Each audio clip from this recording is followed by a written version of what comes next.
Hello student, welcome to वास classes.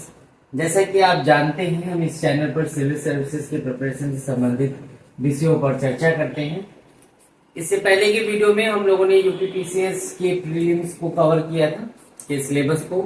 अब हम यहाँ पे यूपीपीसीएस मेंस की चर्चा करेंगे।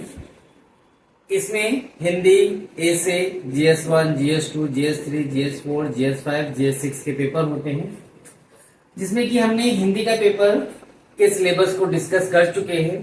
आज हम एसे के पेपर पर डिस्कशन करते हैं, शुरू करते हैं।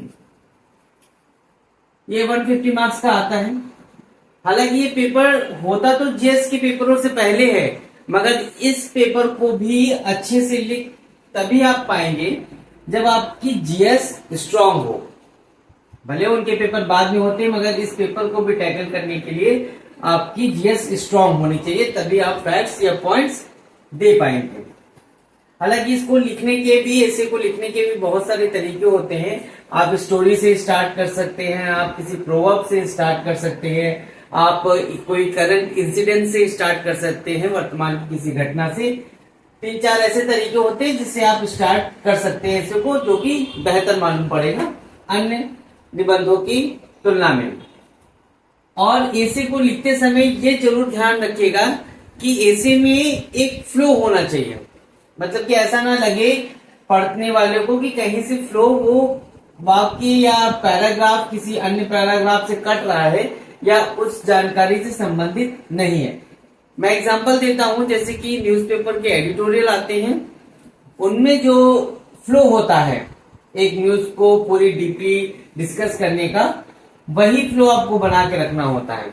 इसीलिए मैं ये रिकमेंड करूंगा आपको कि एडिटोरियल के जो टॉपिक्स होते हैं उनको जरूर पढ़िएगा और उनकी नीड को डीपली समझने की कोशिश करिएगा, क्योंकि वहां के बहुत सारे टॉपिक यहाँ से आपसे पूछे जा सकते हैं। और कुछ बुक्स आती हैं, योजना कुरुक्षेत्र, वो आप ले सकते हैं, वहां से भी टॉपिक्स आप कवर कर सकते हैं, क्योंकि आपको इन टॉपिक्स पे फ्लोलेस लिखने के लिए आपको अच्छी जानकारी की बहुत आवश्यकता है। अच्छा, अब हम पेपर की बात करते हैं। ऐसे कि वो हमने 3 खंड में बांट रखा है, का, खा और गा।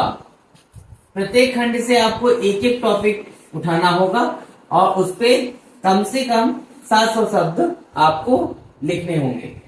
ये मैंने एरियाज बता दिए, इन एरिया से आपको टॉपिक दिए जा सकते हैं। जैसे कि खंड का में साहित्य और संस्कृति से, सामाजिक क्षेत्र से और राजनीतिक क्षेत्र से टॉपिक दिए जा सकते हैं।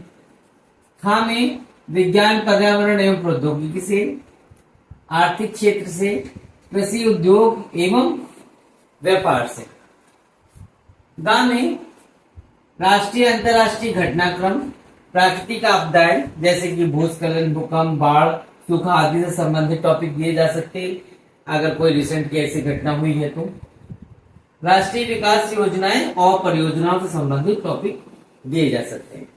एक चीज इसमें ध्यान रखिएगा, जहां पर हम जीएस के आंसर लिखते समय हमें की फैक्ट्स वगैरह देने होते हैं, जो बहुत ही मैंडेटरी होते हैं, या फ्लो चार्ट देना होता है, उसी जगह यहाँ पे हम ऐसे में फ्लो चार्ट या की फैक्ट्स की इतनी आवश्यकता नहीं होती, या फ्लो चार्ट आप ना भी दें कोई आवश्यकता नहीं है। कीवर्ड्स भी ज्यादा की आवश्यकता नहीं होती, मगर उन सब चीजों से ज्यादा आपका फ्लो की आवश्यकता होती है कि जो आपने पूरा ऐसे लिखा है 700 शब्दों का, उसमें एक फ्लो होना चाहिए। जहां पर भी आपको लगता है कि हाँ ये लाइन या ये पॉइंट्स बहुत इंपॉर्टेंट है, उसको हाईलाइट जरूर कर दीजिएगा। Thank you so much.